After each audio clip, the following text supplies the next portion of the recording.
This is Cat, the Calcaster, and welcome to a recap of Thursday, Fanime Con. So we had a recap. They have went down to get the tickets for the Fanime convention. Yeah, so there was a long line, but there's no video footage of that, in which the this long line that meandered around, and there was a sexist man in the line who made a gesture about sitting on a girl's face, which is a twisted guy, and yeah, nobody liked that. So also there was and certainly if somebody says a line like that, they should therefore not get any, because and probably get yelled at. Anyway, so but there were plenty of guys and girls at the convention. They do reproduce. They have offspring at the Fanime, with other anime fans, I guess. And anyway, so, but not that guy. So yeah, I went to the thing, got the ticket, and then I looked around in the upper area. Mainly they were downstairs. Upstairs they were getting the dealer's room and the game room ready. They were getting the other rooms ready. Some of the panels will be in the hotel next door and the Civic Center. Some of them will be off-site, but I think some of them will be on-site. Also, we have, yeah, it's going to be cool. Tomorrow, Kitty Key will be on hand. The Grandmaster, the mocking Grandmaster, he will be on hand. Kitty Key, as himself. I think tomorrow might be one of the Cinema Snob things, or not Cinema Snob actually. No, Nostalgia Critics, the other guy. Yeah, yeah. We've known about the possibility that Calicat would encounter at least either Cinema Snob or Nostalgia Critic at some point in the near future. Now we can reveal that he in fact will encounter one of them from Channel Awesome, the Nostalgia Critic. Not Cinema Snob, Nostalgia Critic. We will meet him. It looks like I will meet him on probably, is it Friday or Saturday? One of those days, and in a panel. You can film in there, so we might get a few shots of footage of him. So that would be cool. You can say like, yeah, well, it isn't like a crossover really though, because we're not literally appearing on his channel or something. No, his footage would be appearing on mine. Anyway, so also I went back on. I had the opportunity to meet with Mark's Cards, because I got out before 5 or 4:15 or something. Everything was done. There was nothing else to do. It was Thursday. Got the tickets. Everything worked out. The line was fine. And so I got on the train, and there was a guy who got on the train in a security guard uniform, all mad. And he didn't do anything hostile, but he was mad that he got fired from his job, and that he couldn't find the keys to his building. And he's going on in the train talking over and over, about having lost the keys, and his manager wouldn't help him, and then that manager above that wouldn't help him, and apparently he got fired. So he's mad about it to this other dude, and he was using vulgarity and stuff. But he wasn't mad at anyone on the train. He was just obviously really, really drunk. So when he got off the train, the guy that he was talking to, who didn't know him actually, just started talking to this guy, and I looked over to the guy after he had left, and I said to the other guy, "That guy, I think that guy was drunk." So he probably was. So yeah.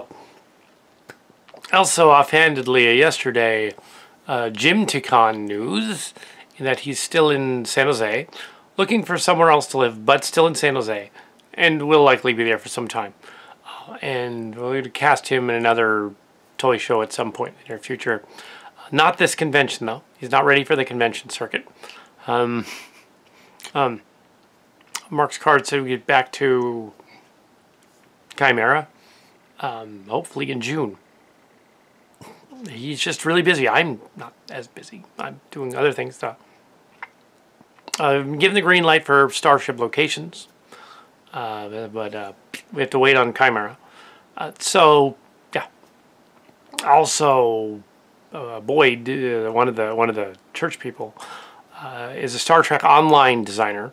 He used to be on Lucasfilm. He was at Star Trek Online, and it looks like we might have a Star Trek Online account at some point in the near future, where there would be a Chimera ship or something similar in the future of that series, which takes place in 2417 or so.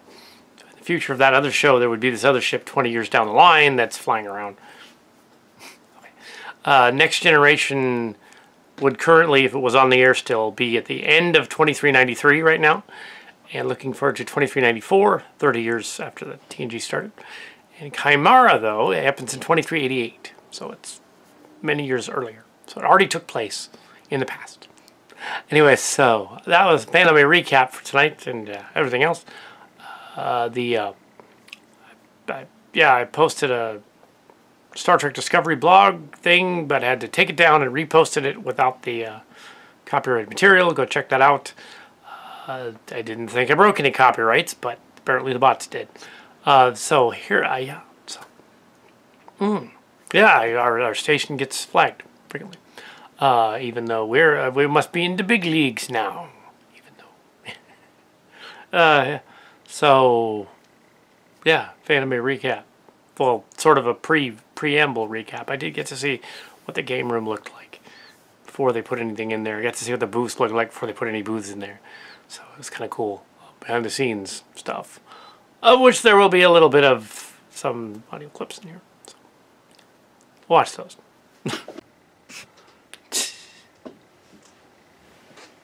Okay. Hello and greetings. This is CalCat, the CalCatster. And this is day 2 of FanimeCon 2017. And a lot of exciting things happened today at FanimeCon. We have 35 minutes of raw footage, which CalCat and Mark's Cards will get to see. You on YouTube will not be able to see them. Not the whole 35 minutes because of some of the audio, which has clearly music in the background. But what you will get to see and hear are some stuff that doesn't have any audio in the background. Really want to make sure not to have any content bots coming after us, especially not after the complaints from the Paramount CBS bot. So CBS bot.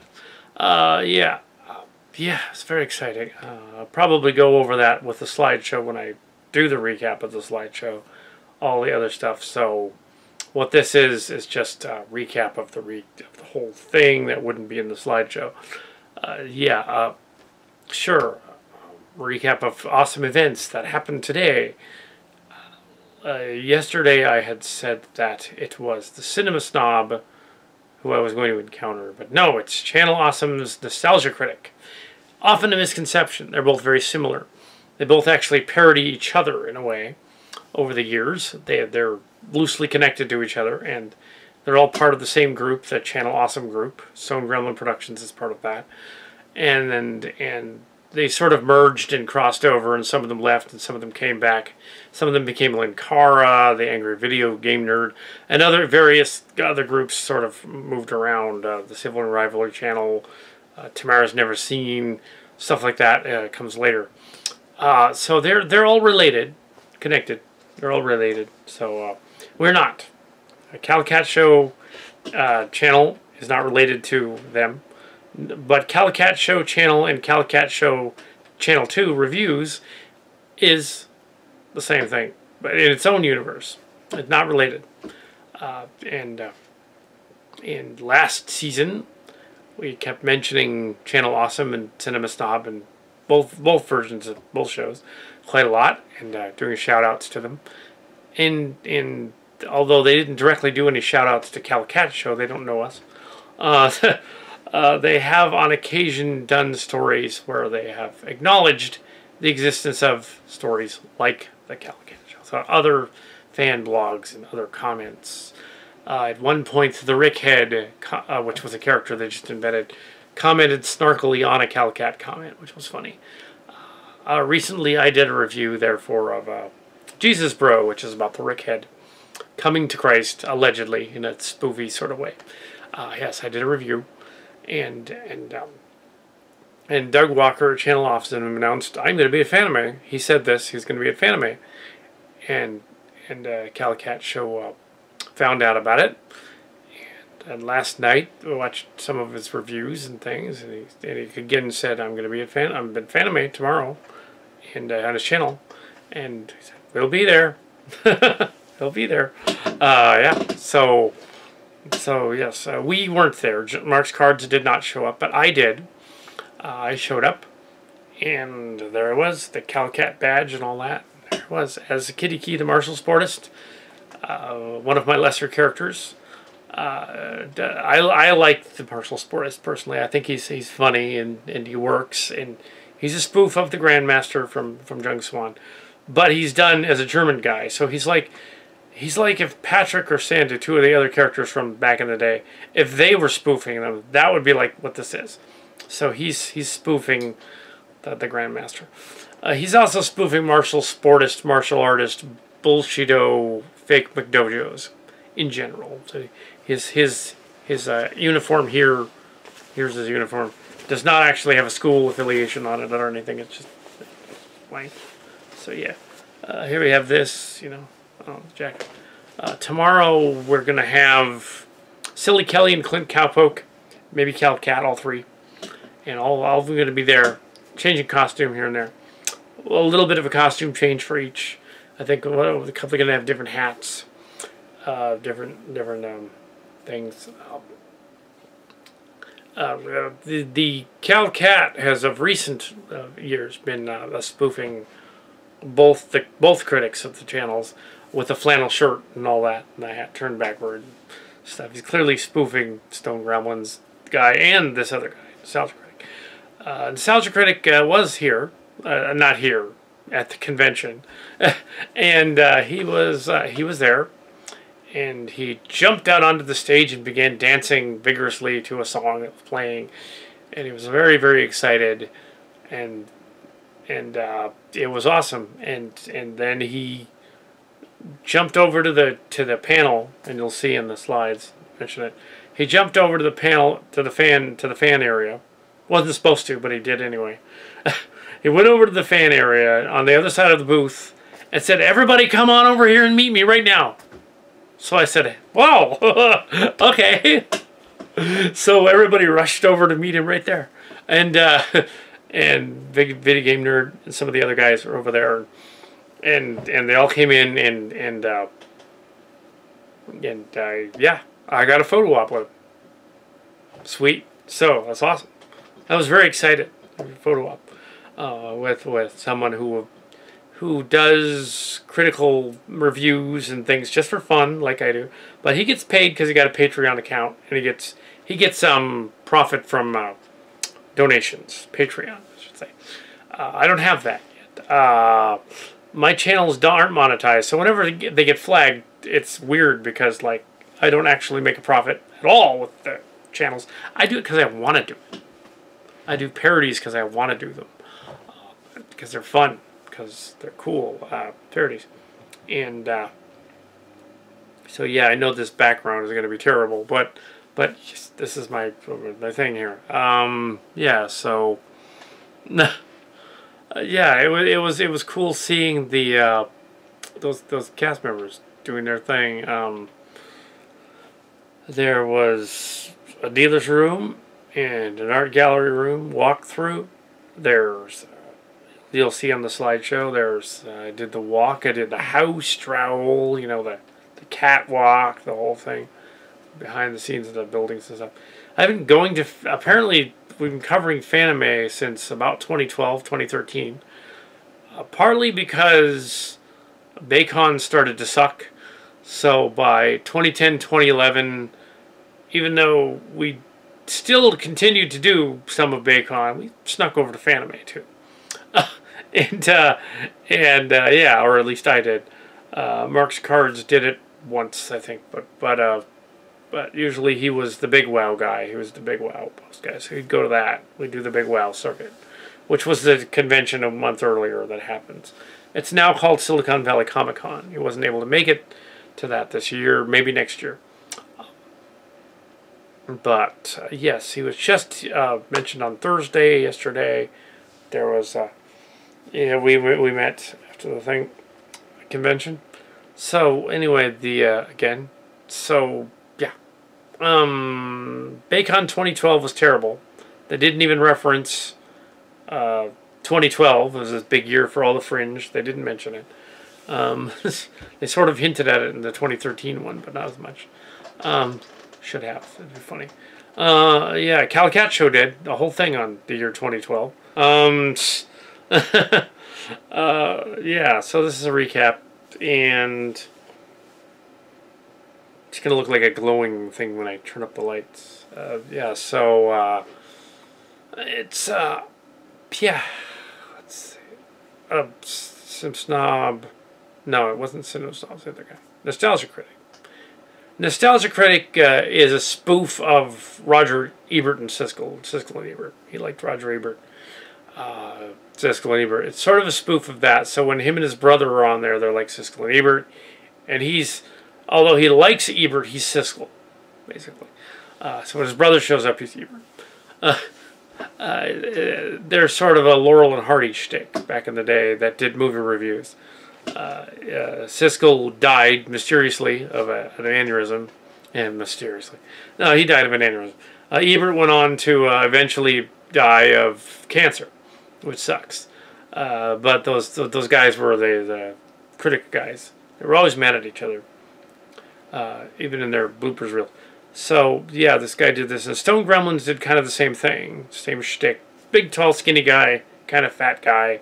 Put him in a car, do a movie review with him, so they get a fat guy. You know, that's what they did. The overweight, you know. But yeah, the sibling rivalry. The brother's not fat; he's just big. You know, he's a big guy. But anyway, so it's funny. We have okay, Cat and Cards. I'm the skinny guy. You know, I'm not skinny, but I'm not. Oh wait, and Mark's Cards is the slightly chunkier guy. So, and we do the shtick again. We do the similar shtick. We're not ripping them off. It's just that we have a similar. Usually, I'm the wacky, out of touch kind of guy, and he's the this is the odd couple kind of thing, and he's the straight man. So, yeah. Unless it's a Star Trek review, in which case, sometimes we switch roles, and he was really mad about Into Darkness. I wasn't as mad. Yeah. So, anyway, yeah, this is just a recap, and I went to one panel. Tomorrow I'm going to 4. Sunday I'm going to 5. Something like that. A lot of panels. Two of them are the Doug Walker one. So it's the guy that we're going to see. Or I'm going to see. Nostalgia Critic. Simply we. It's going to be me. Yeah, I'm not insane. Well, so, yeah, I'm going to see that. And other people are going to see that. So we, the convention people. So there's, yeah, I've been doing the convention since around 2012, and last year was the big one because we got to cover the entire thing. Last year was the breakout year that we got to cover. We had access to the convention 3 years running, but we couldn't get into the dealer's room, and we couldn't get into the panels and all that. And this year we arranged that. So we could get into the panels, March Cards and I. So I could get into the panels. Started with Silicon Valley Comic Con, we were able to get into stuff. It was a better run operation this time, although they did have some errors with the sign-in and scheduling. They did fix that. I got in there early and helped on that. There was, yeah, I'm not even doing anything. They were just like, I'm not even volunteering officially. I just give them advice that's unwanted, and they do it. But yeah, so we did. So yeah, it was fun. We had Fanime officially. This is the second official year with the 5th unofficial year, and so this is the convention the stories continued to go to until at least 2014. I don't think they're here this time, but some of their friends have been that were there. I saw one of the Job Club people there, formerly Job Club from 2013. I saw a guy from church who saw me eating a Togo sandwich. He showed up. He wasn't going to the convention. He was going to his nephew's graduation because there was a big San Jose State graduation was the same day. And yeah, so there's all these graduates around. That's not in the slideshow. I don't know why I didn't get any footage of that. And yeah, so there was a class of 2008. I went there 2008, and 1998 as well, earlier. And yeah, so yeah, that's a recap. Yeah. Fanime, there's plenty to show in the slideshow. I'm doing another uptake of yesterday's slideshow and the other thing just because I want to have the slideshows are really kind of separate from the recaps. I know they weren't, but they kind of should be because these recaps are sort of just going over it again and it's kind of the same information. So yeah, like we did with the first Kitty Key movie, and I think wasn't that 2015. I think that's what that was. We didn't in the city Kitty Key. Yeah, I think that was 2015. Yeah, 2 years ago. It was a Kitty Key movie, but it was really Fanime and Bacon, and it was the Fanime and Bacon where David Weber was the guest of honor, and we got to meet the guy that did the David Weber books. As opposed to later people doing other stuff later on. Yeah, 2016 was of course Star Wars. Yeah, 2015 and 2016 Star Wars. And this year there's another Star Wars. Last year we didn't do Baycon. That was 2016 because they moved up north and we couldn't get to it. Fanime is now exclusively a venue that the Calicat Show does, and the Calicat Show is known there. Before I finish the recap, there were a lot of Clint Cowpokes and Silly Kellys, and that's awesome. And they got to meet Calicat, or at least Kitty Key, the martial sportist. I'm sure they weren't intentionally doing Clint Cowpoke. It's just that Clint Cowpoke and Silly Kelly are California guys. They're dressed in a casual California outfit, so they weren't really. I'm not that pretentious. It's just that it was, so he's got swag. Yeah, he's got the swagger. So, I know it's hard to believe, but he's got the swag. Yeah, I got a shirt just today that Kelly can wear. So at the convention. Oh, yeah. So that's it for the recap of day 2. This is technically day 2, even though day 1 was technically pre-day 1 and getting in line and all that. Did get through the line. The lines used to be infamous for being too long and hideous, but now that they opened those 2 hotels, they were able to make the line meander around inside the hotel rooms. No, not the hallways and the massive hall. They opened that so they could meander around inside the building instead of frying everyone outside in the heat. Today it was actually cooler, but still I didn't want to wait in a long line, so I went yesterday. Yeah, there was no one crazy on the bus or the train this time. Instead, the craziness was in the studio. Very, very eager martial sportists meeting Doug Walker. The dog. Just don't remind him about Nickelodeon's Doug, because he doesn't like that. I don't know why. It's like, it's like, yeah, it's like, shoot, if they put an Adam one in there. I wouldn't be that offended. I was thinking about, like, some of my relatives are easily embarrassed. I'm apparently not easily embarrassed. Since when I was young, I tended to be bullied a lot and stuff. And then when I was in high school, I got, like self-esteem and competition and stuff. And, like, friends and allies and stuff. And it's like, and then I went on to try jobs and opportunities and things. It's not much of a rant here, but the point is that now that I'm well over 40, I don't really care. If it's not like I got a boss that's gonna say, You acted like an idiot on on the YouTube channel and embarrassed the company. So, it's like, it's not that I'm empathic. It means I don't care.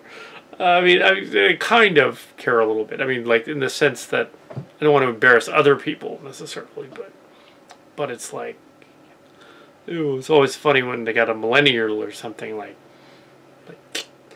one of them was commenting about the sexy men with there's some men walking around. Yeah, there was these ladies talking about the sexy men, and one of them commented, yeah, but those guys weren't interested in girls. And I butted in and I said, yeah, I saw them. They weren't interested in girls. But that's okay. It's 2017. You know, whatever. Yeah, they weren't. No. They were interested in the dudes that were dressed up like chicks, which is fine. San Francisco Bay Area, whatever. And there was a guy that actually looked dressed as Sailor Moon. That is a hilarious in drag thing. He claimed he was embarrassed, but yeah, he was. Yeah, I don't know though. I don't think I would go in drag just because, you know, I did on that Starcrackers movie. If you want to go see it, when I was in my 20s. And even then, I wasn't easily embarrassed because I posted that on YouTube in 2014 or so. So clearly, clearly I don't mind at all. But yeah, oops. I like to freak out my hyper-conservative relatives by telling them I'm comfortable with my sexuality. Freaks them out. They're like, oh my god, yeah. It's like yeah, yeah. I don't know, you know. I'm not into that scene. I'm just saying that. What are they gonna do? It's 2017, you know. So, you know, whatever. Yeah. So there's a little bit of a rant, but yeah, other people are bothered by people giving them a hard time or something, but I'm not. I went to San Jose State Commuter College and Evergreen before that. San Jose State twice in a row, and nothing ever happened. I went on the train with a martial art gi. Nobody said anything. Not once. There was a lady that said, actually, somebody said something complimentary. I was wearing the outfit. I had put on the belt after I got downtown. And this older lady comes up and she goes, oh, I bet you're going to Fanime Con because you're, you know, Fanime stuff. And I was like, yeah. She said, I used to work there. She said, she used to do the directions and stuff. Yeah, Fanime Con. It's really great. Yeah, she used to do Baycon too. Yep. So, yeah, after the story stopped doing it, I kept going to Baycon. I just didn't give up until it was gone. And I met all the other people and storybook people. And but Baycon, in a sense, has not died off because Silicon Valley Comic Con, that was Big Wow, essentially bought up all of the fringe tables, all of the authors, all of the writers, directors, and things like that, all the panels and things, all the way it's run, and opened it over there with Wozniak and those guys. So the writer panel is the same writer panel as it was at Baycon. They just moved it. This one, it's a different panel, but it's similar. Apparently, what Fanime used to be is Fanime was a response to Baycon not catering to the children and younger people anymore. Because gradually, by the time we covered Baycon in 2010 and 2011, it was already starting on the out. There were some costume people there, but remember by 2012 and 2013, they were even annoyed at people taking pictures of costumes. They were getting really, really old and spinstery. They just weren't having any fun. So, yeah, we stuck with it until the end, until the bitter end of 2014 and 2015. We stuck with it till the end, but then they moved. And we kept going to Big Wow, and it was like, Fanime is more fun. And the irony is that the stories and Andrea and them stopped going to Fanime. They made a brief appearance. She was a Charizard. It was in I think 2012. She was there, and hasn't gone back. They're usually doing other conventions and other things and other venues during that Memorial Day weekend. They haven't even been there. Some of their friends have though, so some of them were there. There's also people that look sort of like them, and maybe she is there. Maybe I'll have to figure that. Maybe. Well, I'm sure if I encounter them, they will say hi. So yes, so that's it. Fanime is much more fun. It's a large, varied audience, more women than men. They do reproduce. Nerds and comic book fans do reproduce with each other. So it is a misnomer that nerds don't ever get a girlfriend, because they clearly do. At stuff like Fanime and Comic-Con, especially in Silicon Valley, they totally do. Yeah. And in Silicon Valley, as Mark's Cards pointed out last night, most of them are either living with a bunch of other people or living with one of their parents, because it is too expensive in Silicon Valley to live here and have a job, or even have a career. You have to have really cheap rent, and usually you get really cheap rent with your relatives. That's how it works. So yeah, so there's nothing wrong with that in Silicon Valley. You're stuck with it. So, yeah. But I like it here. Anyway, so, not easily impressed. Tomorrow, the costumes will be slightly more subdued on my end, but it'll still be close enough that it'll be very obvious that Cal-Cat is on hand. It'll probably be the TNG jacket / the cowboy western outfit / the Kelly. Yeah, so we will see tomorrow what happens. And there is video allowed in at least one of the Nostalgia Critic panels. So you will actually see a crossover between the Cal-Cat Show and Channel Awesome. See you tomorrow.